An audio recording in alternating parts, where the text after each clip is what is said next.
am with speakers from Indonesia and her name is Mrs. Bunga. Hello. Hello everyone, good morning. My name is Putri Kinasi Bunga Putri Binasakti. You can call me Mrs. Bunga. I'm from Indonesia. I am a teacher in Indonesia, but I'm studying abroad in America. And then now we will discuss about the development of education in Indonesia. How about you? Okay. Pendidikan itu sendiri merupakan fondasi utama ya tentunya dalam pembangunan suatu bangsa. Nah, di Indonesia sendiri kita telah melalui perjuangan, mungkin perjalanan yang begitu panjang dalam upaya untuk meningkatkan kualitas pendidikan di Indonesia itu sendiri mulai dari zaman kemerdekaan tentunya. Nah, hari ini saya ingin berbagi dengan Anda sekalian tentang pencapaian yang telah kita raih, tantangan yang masih kita hadapi, dan visi kita untuk masa depan pendidikan di Indonesia itu sendiri. And in Indonesia, education is the main foundation in the development of a nation. In Indonesia, we have been on a long journey in efforts to improve the quality of education since independence. Today, Mrs. Bunga share with you about the achievement we have made, the challenges we still face, and our vision for the future of Indonesian education.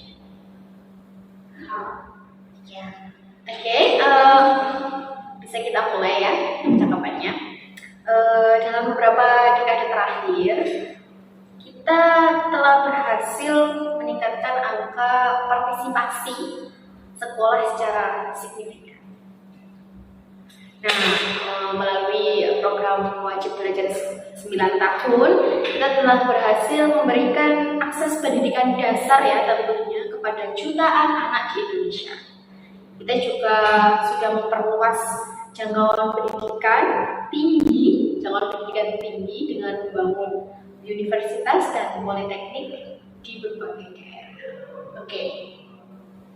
Let's start with achievement in recent decades. We have success in significantly increasing school participant rates. The 9 years compulsory education program has successfully provided access to basic education for millions of Indonesian children. We have also expanded the reach of higher education by building university and polytechnics in various regions in Indonesia. Can continue. Namun, kita juga nggak bisa merasa puas ya terhadap itu semua tentunya, karena masih ada banyak banget tantangan yang harus kita hadapi. Mulai dari kesenjangan kualitas pendidikan antara daerah perkotaan dan daerah di pedesaan itu bisa dikatakan masih sangat krusial ya, masih sangat serius masalah ini. Kita juga perlu meningkatkan meningkatkan relevansi pendidikan kita dengan kebutuhan dunia kerja yang terus berubah. However, we must not be complacent. There are still many challenges we must face, and the gap in education quality between urban and rural areas remains a serious problem. We also need to continue improving the relevance of our education to the ever-changing on the world of work. Nah, untuk itu pemerintah telah menyusun roadmap pendidikan nasional yang berfokus pada 3 pilar tentunya. 3 pilar utama ini masuk pada pemerataan akses yang pertama, lalu peningkatan kualitas, dan penguatan tata kelola pendidikan. Kita berkomitmen untuk memastikan bahwa setiap anak Indonesia, dimanapun mereka berada, memiliki kesempatan yang sama untuk mendapatkan pendidikan yang berkualitas. To the end, the government has developed a national education roadmap that focuses on three pillars, and the first, equitable access, quality improvement, and strengthening education governance. We are committed to ensuring that every Indonesian child, wherever they are, has the equal opportunity to receive quality education. Nah, salah satu inisiatif utama kita adalah digitalisasi pendidikan ya. Pandemi COVID-19 itu sudah mempercepat adopsi teknologi dalam pembelajaran dan kita akan terus mengembangkan infrastruktur digital untuk mendukung proses belajar mengajar yang lebih efektif dan inklusif tentunya. Okay, one of my initiatives is the digitalization of education. When the COVID-19 pandemic in Indonesia has accelerated the adoption of technology in learning, and we will continue to develop digital infrastructure to support their effective and inclusive teaching and learning process. And you can continue. Oke, selain itu tadi semua, kita juga fokus pada pengembangan keterampilan abad ke-21 seperti berpikir kritis, kreatif, komunikasi, dan kolaborasi tentunya. Ini penting sekali untuk mempersiapkan generasi muda kita menghadapi tantangan global ya yang semakin kompleks. Yeah, in addition, we are also focused on developing 21st century skills, and such as critical thinking, critically communicating, and collaboration. And this is important to prepare our young generation to face increasingly complex global challenge. Oke, mungkin itu yang bisa saya sampaikan.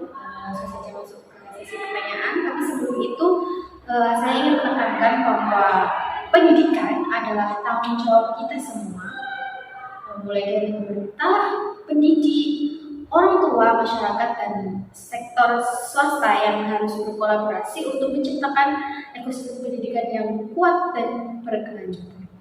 Okay, before we move on to question and answer session, I want to emphasize that education is a shared responsibility.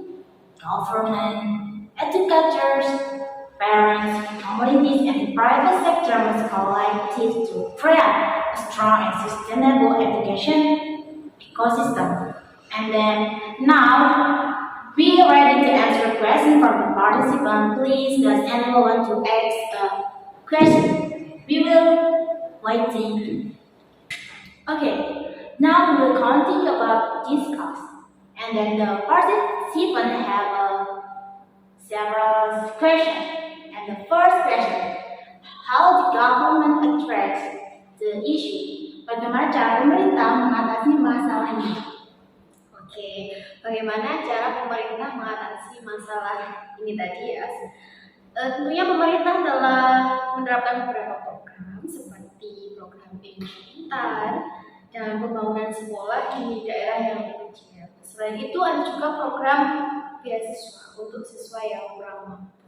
And the answer is the government has implemented several programs such as the Smart Indonesia program atau Indonesia Pintar and building schools in remote areas. In addition, there are also scholarship programs for underprivileged students. And then now the second question, are the efforts to improve teachers' quality? Apakah ada upaya untuk meningkatkan kualitas guru? Oke, apakah ada upaya untuk meningkatkan kualitas guru? Tentu saja ada. Ya, pemerintah memiliki program sertifikasi guru dan pelatihan berkala untuk meningkatkan kompetensi para guru tentunya. Kami juga mendorong guru untuk melanjutkan pendidikan ke jenjang yang lebih tinggi. Yes, the question is yes, the government have a certification program and regular training to improve their competence. We also encourage teachers to continue their education to higher level. And then this is the end of this class, and I'm very thankful for Mrs. Bunga to come in this class, and thank you for participating in joining in